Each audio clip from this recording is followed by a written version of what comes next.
I realize that the bear propaganda is getting out of hand, but I also don't care.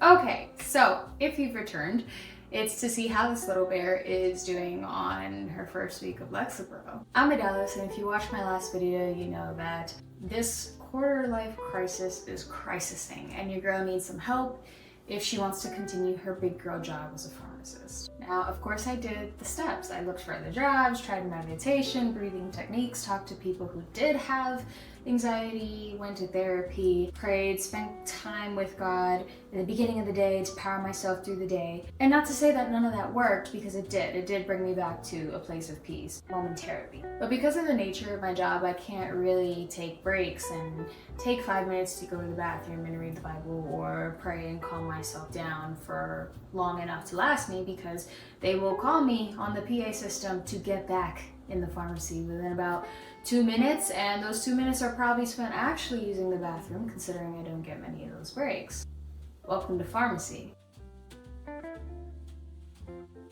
Now, y'all know this is a spiritual-based channel, so I'm gonna first go through real quick what I was thinking in my mind before starting. So first off, to be clear, I'm not a pray it away girly. I do believe that God can heal, but sometimes I don't think ailments are for testimonies of God always delivering you from them. Sometimes I think they're a testimony that God can stay with you through them, even if it's not healed in the way that you think. But then that question is, how does God heal? How does he get us through things? How does it feel like he's with us in times of trouble? And how do we get better, maybe not physically or mentally, but emotionally and spiritually? I said in the last video that I feel like God was telling me that I needed to do something in order to change the circumstances I was in. And that wasn't necessarily starting medication, though that was a thing that I was pretty resistant about. But I'm starting to change my mindset, I think, about how I view God's power. As I'm getting older, I think I'm realizing how many times I've actually limited God's capabilities. For example, not related, but I used to think God couldn't talk to me in dreams or signs or anything like that until he started. And I was like, oh, okay, never mind, do your big thing. And I felt like God was using examples like that to show me, like, just because you think that I can't work in your life that way doesn't mean I can. I will show you that I can. And I think I had a similar limiting belief about God healing physical ailments. That if God healed something physically from you, it was completely spiritual, that it wouldn't have anything to do with medication. But if you watch the last video, you kind of see how I deconstructed that in my own theory about me having type 1 diabetes. So who am I to say that that's not possible, right? Who am I to say that God can't use a physical drug to help me spiritually? Or at least get me through the process so that I can undergo the spiritual healing while he's also healing the physical, right? Just like a lot of people do with a lot of other drugs for physical disorders. I don't know why, not all, but some Christians see mental disorders differently. Like there's some sort of taboo there, as if they don't deserve physical help, just like a physical ailment would deserve physical help. Maybe because it's unseen and in a lot of cases isn't really quantifiably measurable, so it seems less tangible, more spiritual, and then invites, you know, issues of demonic stuff because you can't really see what's going on and the nature that it changes your behavior and the way you act and think. But when we see someone with high blood pressure, something that we can assess, something that we can measure, right, and treat them physically, or someone who is obese that we can again measure weight loss and weight gain and treat with physical drugs or exercise, change in diet, eating, all that stuff, it's not the same taboo, you know? And yeah, medication may not be for everyone, but everyone, in my opinion, does need to analyze if they have some limiting belief about God's power and how he can work through in their life. Because I realized something about my diabetes. Even though I'm treating it with insulin because it's not technically curable, I still do think God healed me spiritually from it. I'm content with it. I've learned to live with it and be okay and be happy talking about it, sharing it with people, relating to other people who have the disease too. And actually finding joy in my life, which is way more than I could say when I first got diagnosed. And this is what, maybe 2016? What is that, 8 years? Oh my gosh. Realizing how much God has done to bring me that joy, bring back my confidence and help me talk about it without being ashamed. Even the hard days, I realize, are nothing compared to what I was feeling in the beginning. And to me, that is the greatest spiritual healing.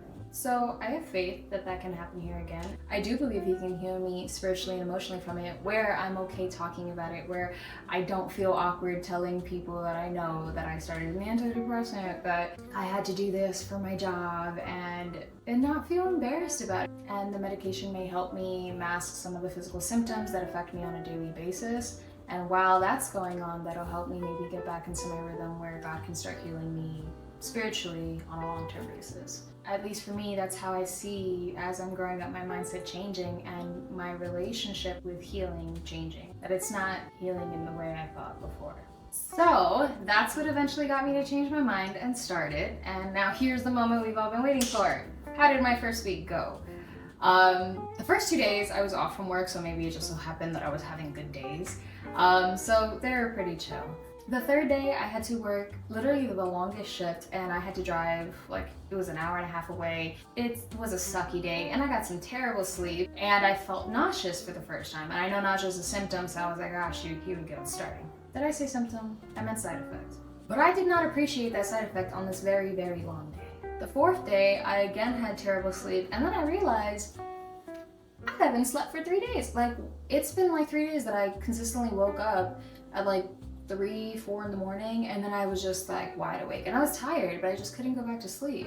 Insomnia, another side effect. The fifth day, I was fine. I didn't really have the nausea. I had it a little bit, I think, actually, but it wasn't bad. And I think what was mostly bothering me was I was struggling to catch my breath. So I already know that yawning, like the excessive yawning, is physically what happens because of my anxiety. But I also read that excessive yawning is a side effect of lexapro. So I don't know what's actually causing it. And I think I've still consistently been having trouble with that, but the sixth day, I didn't yawn as much, but I was kind of busy, so maybe I was just distracted and I wasn't really thinking and being conscious about the yawns. Because once I think about a yawn, I have to yawn. Like, I have to yawn right now. And I think I slept better the sixth night. And then the seventh day was actually okay. I think I had a half day of work, and I don't think I had any nausea that day, so I felt okay. I'm not sure if it's because I'm on like the lowest starting dose, but I don't really feel like my symptoms were that bad. Like a little bit of nausea here and there, trouble sleeping for like the first 3-4 days. So maybe, you know, people say like the first week is the hardest. I don't think I've hit that. And maybe once I increase my dose, then I'll feel that with stronger side effects. Hopefully not, but maybe. There's no changes, I think, in my actual anxiety at work. I haven't cried this week, which is good. And I don't think it's necessarily because the drugs are working all of a sudden. I've been really trying to take it easy this week and not get myself worked up. I mean, there have been times that I want to cry at work, but I'm like, no, we're gonna keep it together. So, and then at home, I've actually been having some good nights and having a lot of peace. But my fiance, he does a lot to try to make sure that when I come home, I'm not as stressed. He makes dinner, cleans up, and does a lot to take pressure off of me, which I'm very grateful for. So that helps out a lot when I'm at home.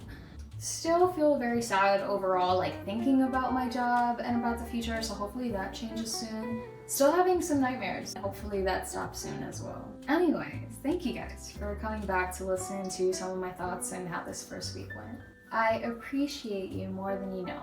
For any other little bears out there absolutely struggling, we're gonna get through this, but maybe you should speak to your own medical professional. Find a therapist, find a psychiatrist, and even when it seems like it's a lot of work to do, it's a lot more work to get yourself through it, and it's better when you have help. So seek help in the way that best fits you for right now. We got this, little bears. Thank you.